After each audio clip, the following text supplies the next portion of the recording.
Heinrich Himmler, one of the main architects of the Nazi Holocaust. Born the middle-class son of a schoolteacher, he became one of the most infamous figures in modern history. He was the driving force behind Germany's attempt to breed a master race and ordered the genocide of millions. When she was arrested, she was 3 years old, and she was murdered in Auschwitz in 1942. Most people from my generation don't understand how over 70 years ago, a small group of Nazis could start a war that killed 60 million people. I want to find out, and to help me, I'm going to use playing cards. Today, they're used by both the military and law enforcement to help identify their targets. But nobody has ever put together a pack of cards for the most notorious group of killers in history. Working with experts, I want to know where each of these Nazis rank in the hierarchy of evil. My name is James Ellis. This is Hitler's Most Wanted. One of the things I find most frightening about Himmler is if you look at his very early life, here's a guy who grows up in a well-to-do, middle-class family. There doesn't seem to be anything in his early childhood that sort of sets him up to be this sort of architect of terror during the Nazi regime. I think you can look at his relationship with his father. It was one marked by distance, by a lack of warmth, by disappointment that might have affected his susceptibility to radicalization. I think that he's tremendously insecure in some ways. As he develops into a young man, he is not fully formed. So I think this sort of radical groups that you see him join is what's going to give him the kind of center that he so desperately craves. Yeah, well, it does seem that Himmler must have been searching for himself. Somebody who is trying to find his way is ripe to be taken in by these types of radicalization movements, and it was certainly ripe at the time.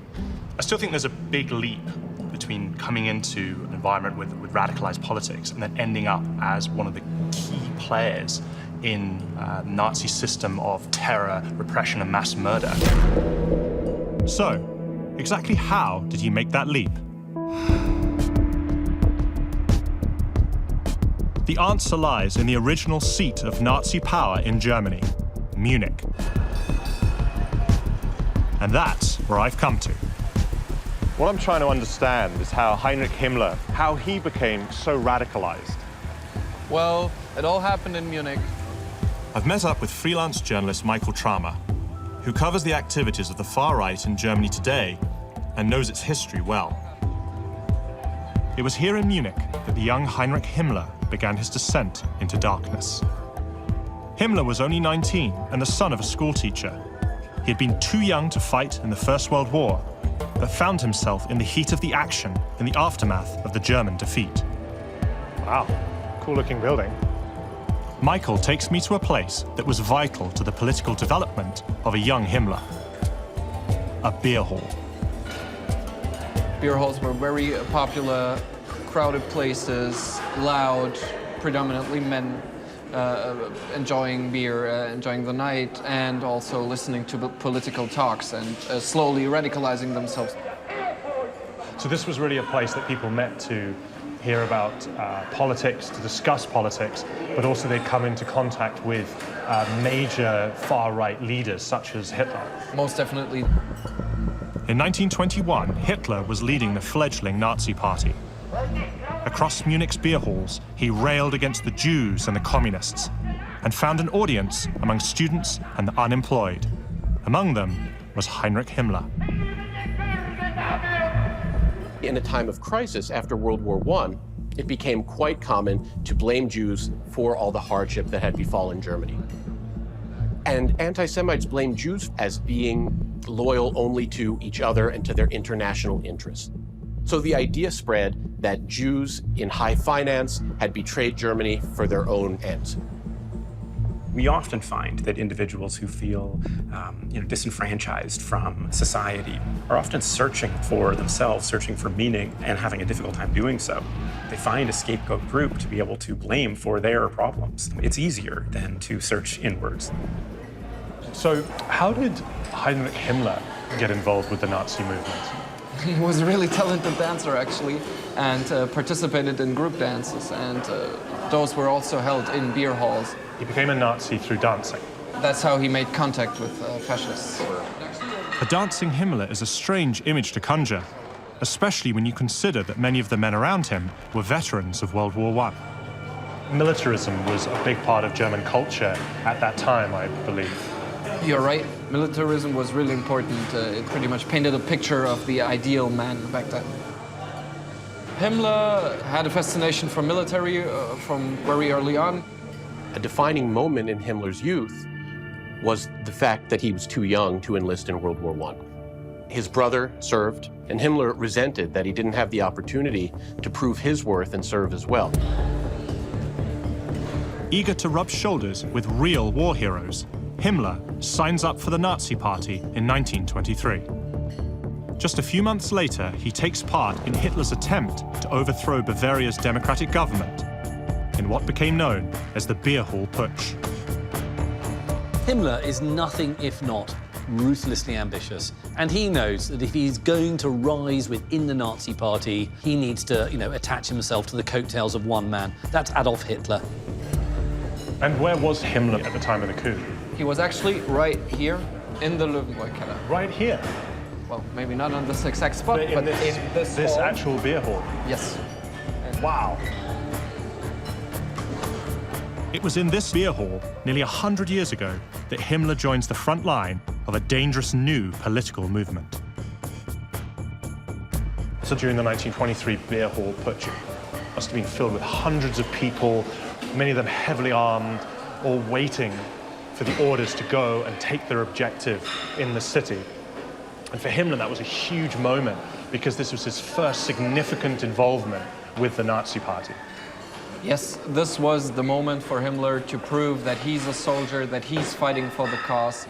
He is finally able to display his manhood. This is Himmler's moment. He's marching through the streets, ready to take Munich and plow on to Berlin. But the Nazis are stopped in their tracks, and the coup ends in defeat at the foot of the city's iconic military monument, the Feldenhalle. There, during a confrontation with Munich police, 14 Nazi demonstrators were killed and dozens arrested, including Hitler himself. This was a significant moment in the rise of the Nazi Party,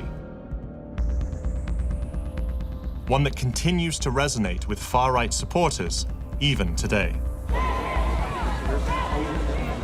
Michael has brought me to this nearby square, where tonight a group of anti-immigration protesters are laying out their extreme agenda. We have here people in Germany, they are not allowed to be here. You have to go back in your home countries, and if they do not do this, we have to do it with another way. What do you mean by other way? Civil war. Civil war. So you mean you would kind of start a civil war yourselves to force emigrate? Yes. Islam is not compatible with the German society.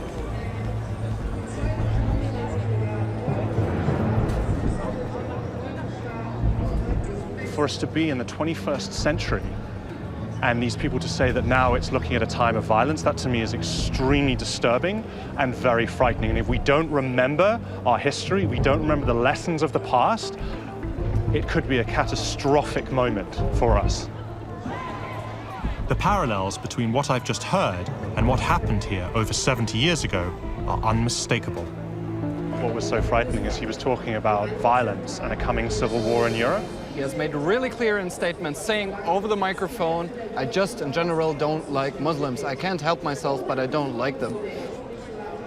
This hatred on a certain group for sure fueled the rise of the Nazis back then. Nowadays, they're aiming for a different target, but nevertheless, they are having radical thoughts on a certain group of people. They're openly racist. So how do you feel about all this? I find it really disturbing and frightening that a movement like this finds followers and gathers in the downtown of a city like Munich. Yet this is just as it was in the time of Himmler, when his fascist leanings compelled him to join Hitler's attempted coup. The next day, Michael and I head to the Feldenhalle, where that attempt fell apart. So this is the location where the beer hall Putsch was crushed. Yes. So this place was a very important site for the Nazis. So how was this area treated when they were in power? During the time they were in power, every year they would hold a big rally here, and people would have to Hitler salute when they were walk by. So this was essentially transformed into a shrine. Yes, this was transformed into a shrine, a really important place for the Nazis back then, and it is up to nowadays. So what do you mean it's still a shrine?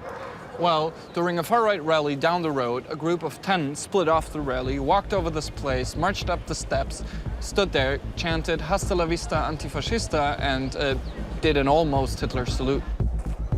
Today, the infamous salute is a criminal offense in Germany and many other European countries. It's shocking to learn that a similar gesture is still being used in a public place. So you're telling me that 2 years ago, a bunch of guys went up the steps here and almost did a Hitler salute. Well, yeah, I can show you the video. I filmed that on that day. You took a video of it? Yeah. Okay, yeah, let's see that.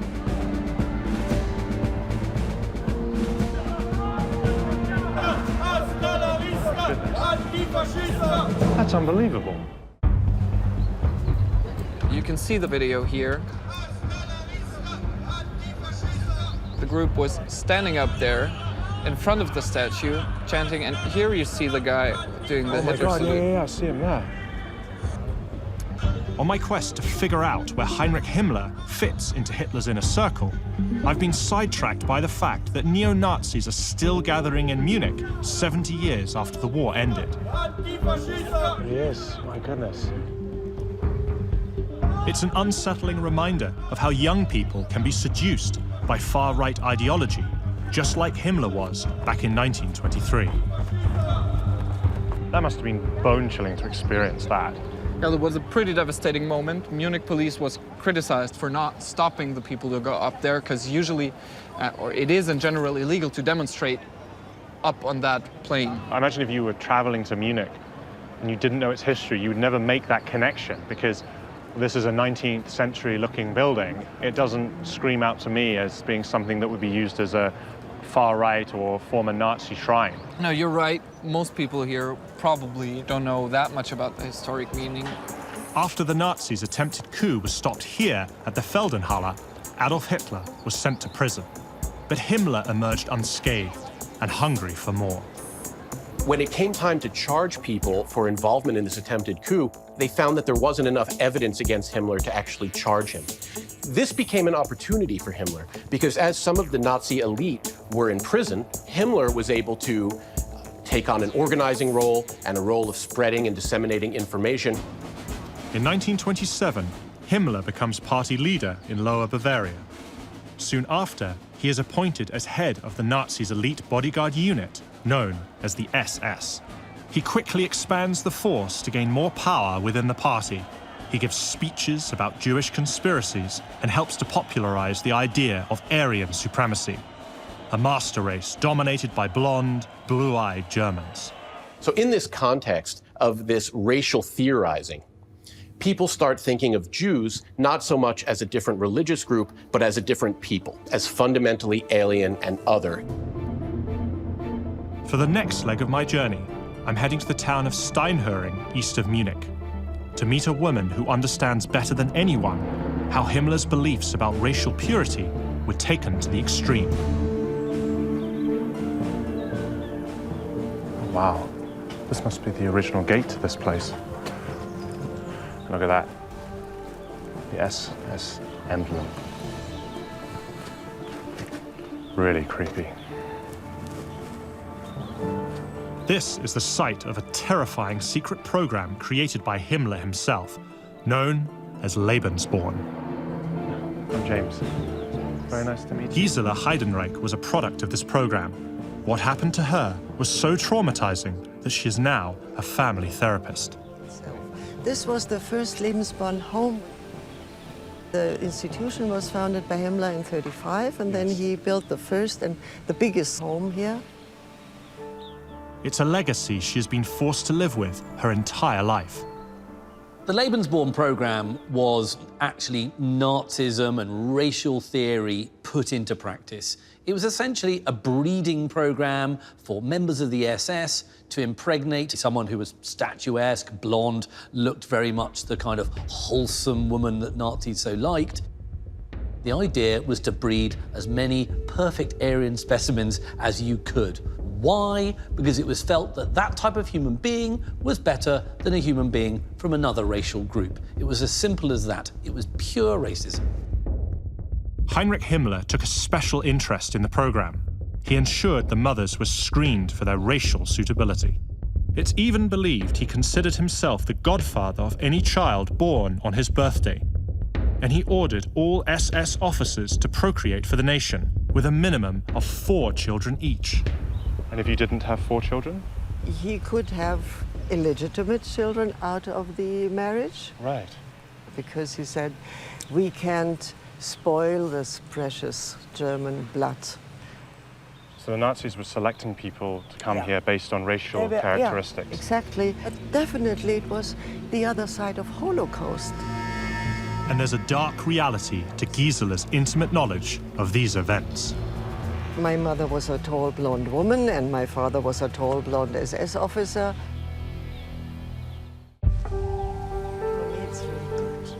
On my mission to determine where Heinrich Himmler ranks in Hitler's hierarchy of evil, I'm meeting with Gisela Heidenreich to learn more about his racist breeding program called Lebensborn.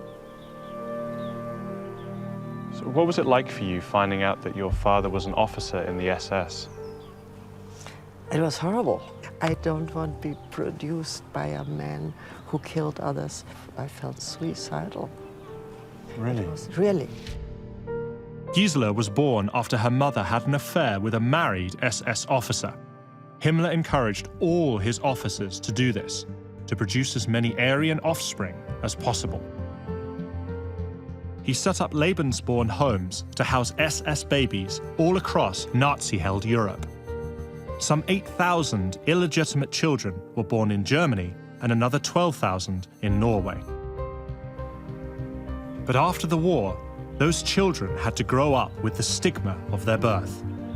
The teacher in front of the whole class asked me, there's something wrong in your file. There is no name of your father. What's the name of your father? I said, I don't know. And the whole class was roaring of laughter. So this was the first time I realized that something was really wrong with me. So what's it like to see this place?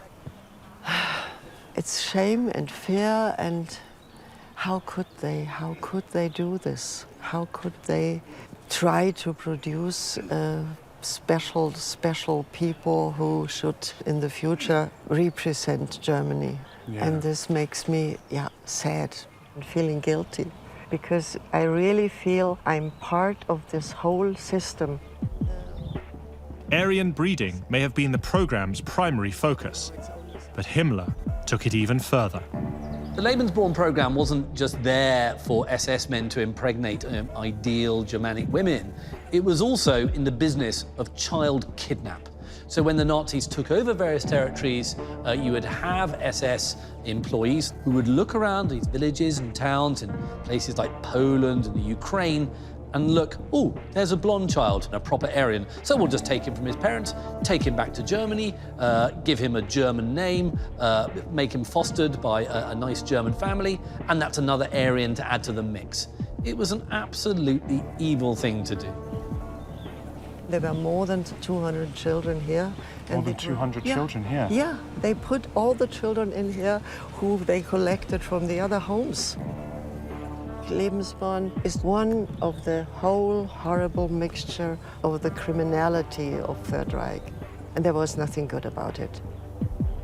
One of the hardest things to understand about Nazis is their sense of right and wrong.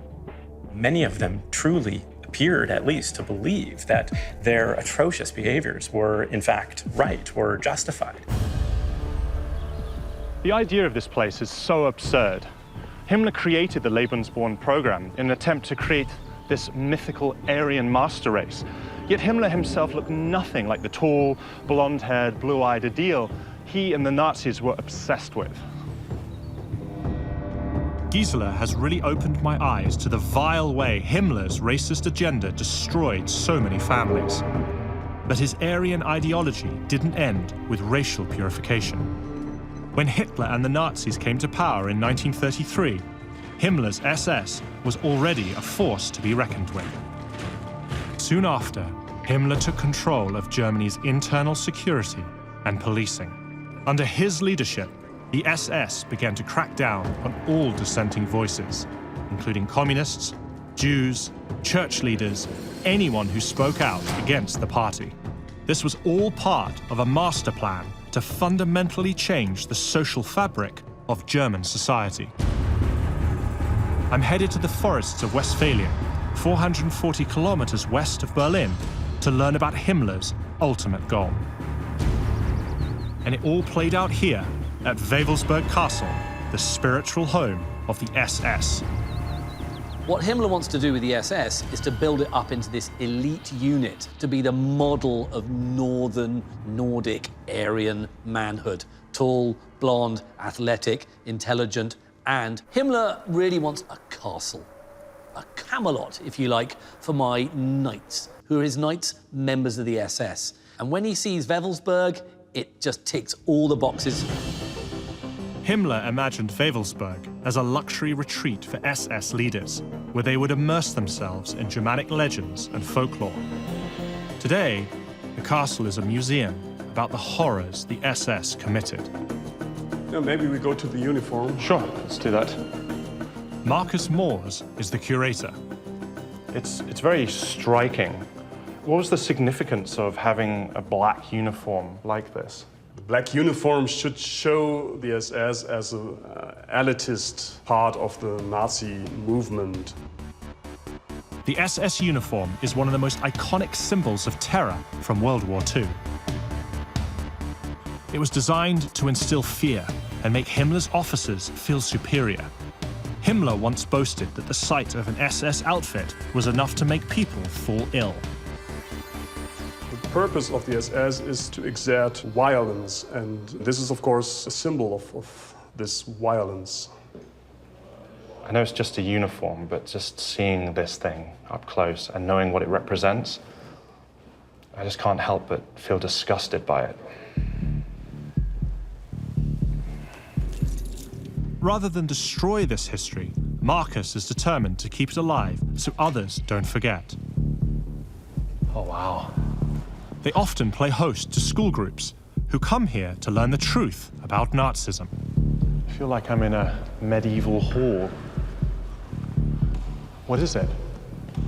This is called the Obergruppenführersaal, the Supreme Leaders of the SS Hall. So specifically for the leadership of the SS? For the leadership, for the highest generals and officers of the SS, right. Yeah. I noticed there are 12 pillars. What do they represent? We don't know it exactly. What maybe was in their minds is something like the legend of King Arthur and the 12 knights. So this is like part of a twisted Arthurian legend, then? He saw himself as the leader of some kind of successor of a medieval knights order. The long-term goal of Wewelsburg was ultimately to become a kind of cathedral to Nazism. It was going to be a place where SS men would go to come and worship, if you like, the idea of the SS. And at the heart of every religion are its symbols. And what have we got here in the middle? This ornament here in the middle of the Supreme Leaders Hall is known as the Black Sun. The Black Sun? The Black Sun, yeah. What does this signify? We don't know. Do we have any idea? The people who should stay here, or who should stand here, maybe should feel like standing in the center of the world? In the center of the world, in a symbolic way. So is this symbol used by members of the far right or neo-Nazis today? You can find it on websites in Australia, you can find it on the uniforms of Ukrainian nationalist militias and the demonstrations of neo-Nazis in Charlottesville. Yes. There were flags with exactly this ornament here. People were flying flags in America with this symbol on it. Nazi symbols continue to play a huge role in modern-day fascism. And as I wrap up my visit to Wewelsburg, we find evidence the castle may still be a draw for today's extremists. What's that? On my visit to Wewelsburg Castle to learn more about Heinrich Himmler's ultimate ambitions for the SS, I am shocked to see some visitors could still be celebrating the Nazis instead of learning from their legacy of terror. It looks as if someone has deliberately placed a swastika in the ground. Considering the dark past of this building connected to the history of the SS, it is really, really frightening. How does it make you feel? Well, of course, angry. We're an institution to educate people about what Nazism and the SS really were. How important is it for you to ensure that this place does not become a Nazi shrine? Well, that's what we are working for, of course, what Nazism really meant. It's the persecution of people, it's the hurting of people, it's the killing of people. There is no positive way of thinking about Nazism that is possible.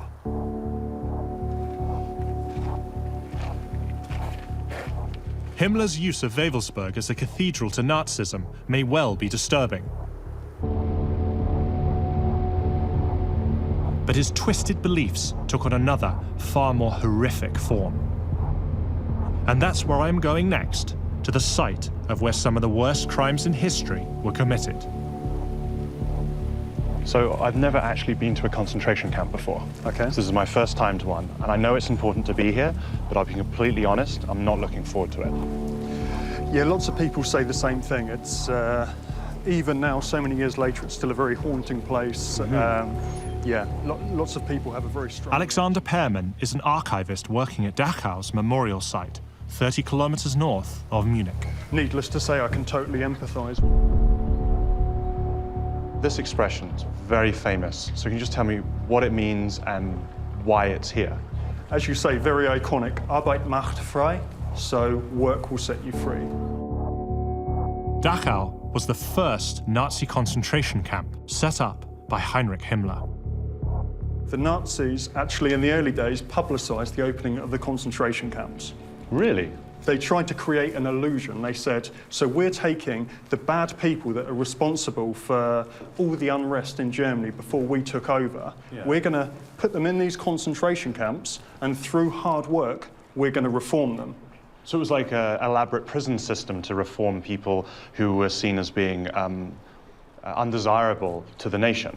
Exactly. The reality on the other side is that the work in the camp was actually designed by the Nazis, pure and simple, to break the inmates.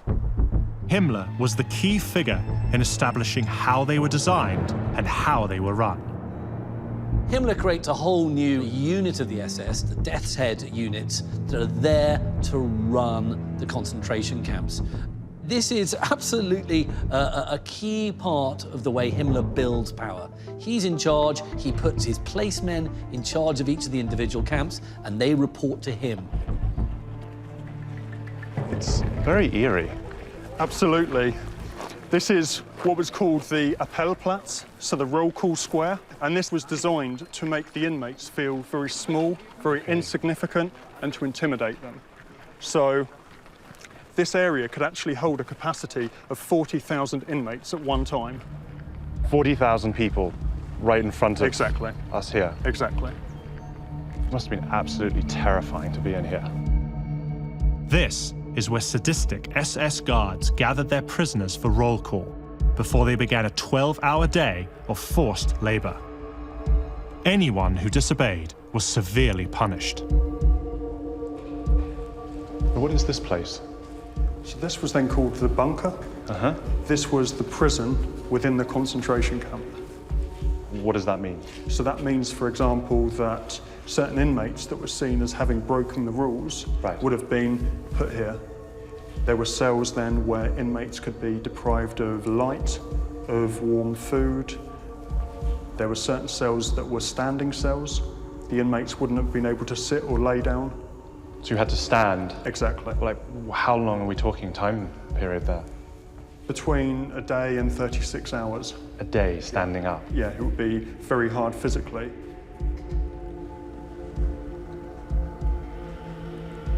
It's chilling to think that people were actually placed in these cells. They're treated like animals.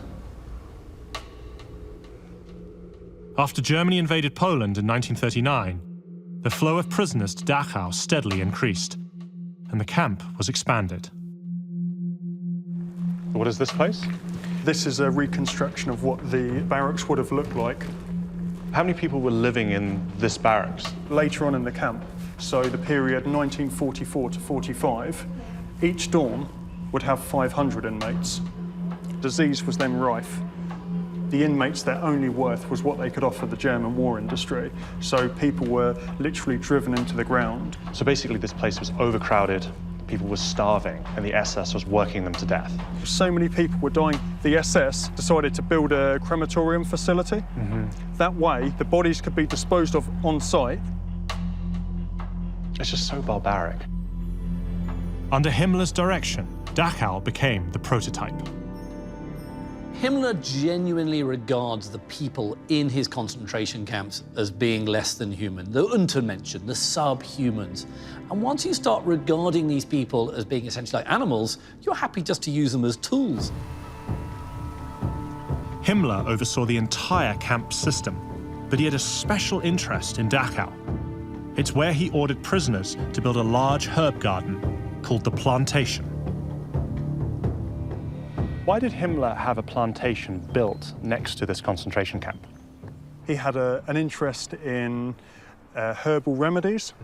One project they did as part of the human experiments that took place here, over 1,000 inmates were infected with malaria, and then various herbs and spices were used to try and treat malaria. So wait, they were deliberately infecting inmates here with malaria? Yeah. There was no moral conundrum involved at all. The fact that people were dying in the course of trying to find alternate remedies for keeping Germans alive, it was a price he was prepared to pay. A terrible price. Absolutely. One of the remarkable things about the Nazis was their ability to compartmentalize, to be able to commit these atrocious acts against given a group of others, and yet somehow go home at night and live with themselves. Everything we think of as the worst of Nazi atrocities can often be traced to Himmler's initiative. Himmler was responsible for the expansion of the concentration camp system, and he's the one who created the first camps that were designed specifically as centers of extermination. To give you an example of a death camp in Treblinka, it was open for about 11 months. In those 11 months, almost 1 million people died. 1 million people in 11 months. That's 100,000 a month. Death camps like Treblinka in Poland reached those figures through the use of specially designed gas chambers, in which people were murdered en masse. For many, concentration camps like Dachau became the last stop on their journey to those chambers. If there was one person who was responsible for all this, that's Heinrich Himmler. To me, it is so frightening that one person could be that evil, that they could have that sort of a diabolical vision to create places like this and commit atrocities and mass murder on such a huge scale. What's it like for you on an emotional level to deal with this content on a regular basis? As much of a cliche as it may sound, it's an honor to work here. It's an honor to be able to keep the history and the events alive so that we can then hopefully learn from this. It's important to understand an estimated 40,000 people were murdered here by the Nazis less than 75 years ago. How could someone create something as evil as this? This is why Himmler is considered to be the architect of the final solution. He was key to the systematic murder of not just Jews, but all those considered enemies of the state, most of whom were a threat to no one. Miriam Grunbaum, when she was arrested, she was 3 years old. 3. And she was murdered in Auschwitz in 1942.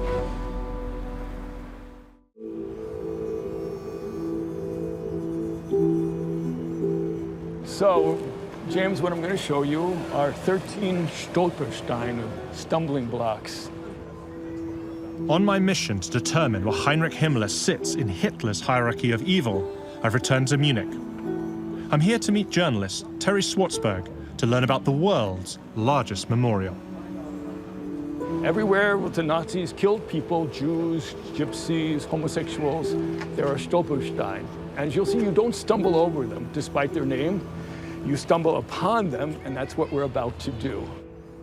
The Stolpersteine project began in 1992. Each bronze plaque remembers a victim who suffered under the Nazis. From the millions murdered in the camps Himmler devised to the thousands more who survived them, as well as those who fled persecution. So it's commemorating not just people who were murdered, but also people who survived persecution as well as suffering it. Right.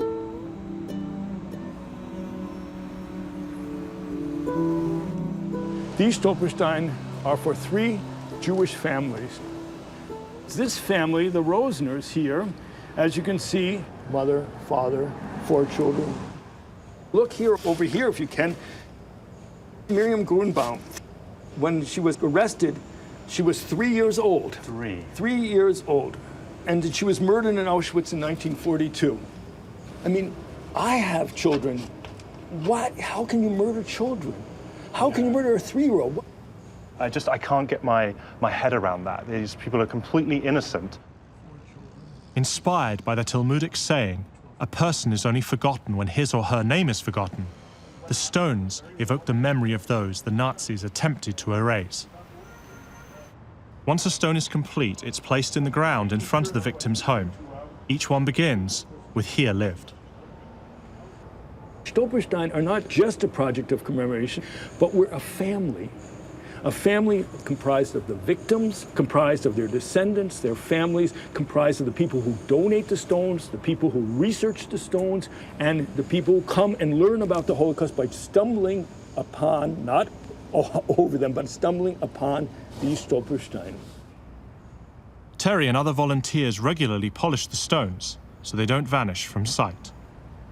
So here's your water. Okay. Here's your polish. Here's your sponge. Sponges are coming, they're a bit wet. I'll just scrub it. Yeah, and scrub it up. And try to keep yourself clean in the process. Oh, it's coming along very nicely. Good. Here comes the miracle. Look how beautiful they get. Incredible. Oh, nice and shiny. They really are very beautiful. Yes. Made by hand, that's the whole idea. We Really? Definitely, the artist, he says, it's an art project and not a mass production product, so they really need to be made by hand, stamped by hand, put into the ground. The project has led to the creation of more than 70,000 Stolpersteine across 24 countries, but that's a drop in the ocean. The aim is to remember every single person persecuted by the Nazis, including survivors. We have to put about 18 million Stolpersteine in the ground. 18 million. Yeah, we've gotten 70,000. It's a job that's going to take us a while, so we'll be busy for generations. That's amazing. It must be very fulfilling for you to be able to do this as well, to keep the memory of these people alive. Yes. Well, I think each person should be remembered. Each person's fate twists your guts, twists your innards. It makes you realize that you, me, and everybody else, these people were just normal people living their lives, and one day somebody said, you're going to be killed, you're going to be persecuted, and they lost everything. I think for my children, and for all the children to come, the Stolpersteine are the best guarantee that we will never experience something like the Nazis again, because they remind us how easily it can happen, and that it did happen. And that's why they've never been more important than they are now. Given the evidence I've seen of today's Nazis in German streets, these stones seem like shining symbols in a darkening world. They're also a fitting conclusion to my journey into understanding Heinrich Himmler's role in the Holocaust. Now it's time for me to finally determine where this diabolical Nazi fits into Hitler's hierarchy of evil. What to me makes Himmler especially chilling is that he knows what he's doing is wrong. My visit to Germany has helped inform my understanding of the role Heinrich Himmler played in the Nazi regime. Now it's time for us to decide where he should sit in the hierarchy of evil. Using our unique system of playing cards, I want to determine where Himmler ranks in Hitler's most wanted. So when you look at Himmler's early life, one thing I was struck by was how stable his family is. But suddenly as a young man, he's seeking out radical political movements. I think he desperately wanted to fight, didn't he? He was just too young to fight in the First World War, and he always had a massive chip on his shoulder about that. And that desire to try to fit in and the inability to do so, particularly in the context of the society at the time, it makes him ripe for radicalization. I've seen firsthand how the radicalization of the 1920s mirrors the way it occurs today. For Himmler, his need to be superior runs deeper. He didn't just want to keep Germany for Germans. He wanted to create an Aryan race. Interestingly, it's a very personal example of the way that purity and ideas of degeneration and contamination loom so large in Nazi society and the Nazi state, from racial purity all the way down to the level of what an individual Nazi should be as a man, what kind of sexual purity he should practice. But Himmler was no ordinary SS officer. He might not have pulled any triggers, but he was responsible for murder on an industrial scale. The place that I went to that I think sort of had the biggest impact on me was Dachau, because I was really struck by the brutality of the system that he created and oversaw. We can't underestimate the role of anti-Semitism, the role of racial theory, and the role of the belief in racial supremacy in Himmler's politics and in his vision. You're absolutely right. Himmler was fundamentally responsible for it. I mean, I think the short answer is, without him, it wouldn't have happened to the extent that it did happen. Yes, concentration camps as a concept had been invented even before the Nazi period, but it takes this man to absolutely sort of perfect it to its terrible conclusion. Anthony, what do you think? Himmler is the figure who sets things in motion, who creates camps, and who pushes for the final solution. So by the end of the Second World War, Himmler is overseeing the Nazi terror and mass murder apparatus. He's an immensely powerful man. How comfortable was he with all that power? I think he was like a swan. On the surface, yes, it all looks very comfortable, but below, he's paddling furiously because he knows what he is doing is wrong on a very, very deep level. Yeah, and yet at the same time, he seems to have this innate capacity to compartmentalize, to recognize right from wrong. And so it's really amazing that he's able to continue doing what he's doing, to continue on with the ideological adherence. And I think that's what makes Himmler evil. He knows what he's doing is wrong, and that's what makes him more chilling. The establishment of the camp system, in which so many died, makes him a critical member of Hitler's inner circle. But despite the terrible toll he inflicted, his time as leader of the SS ended abruptly in May 1945. As the Allies marched through Germany, Himmler attempted to go into hiding, but is caught at a checkpoint. Trapped in custody, he swallows a hidden cyanide capsule and dies. So what I'd like to do now is come to some conclusion as to where Himmler ranks in the Nazi hierarchy of evil. So Anthony, your thoughts? What makes Nazi evil unique is genocide, terror, and wars of extermination. Himmler is responsible for all three. He's number 2. Guy? I totally agree with you. He has to be number 2. None of this could have happened without him. Matt? Yeah, I don't think the psychology speaks to him in this case, but the history, I agree, number 2. So based on my experience of his story in Germany and the conversation we've had, I have to agree with you guys. For me, he's number 2, therefore, he is the Ace of Hearts. Second only to Hitler, Heinrich Himmler was the criminal mastermind behind the Nazi genocide. For the unspeakable horrors he unleashed across Europe, Himmler trumps all his rivals in Hitler's most wanted.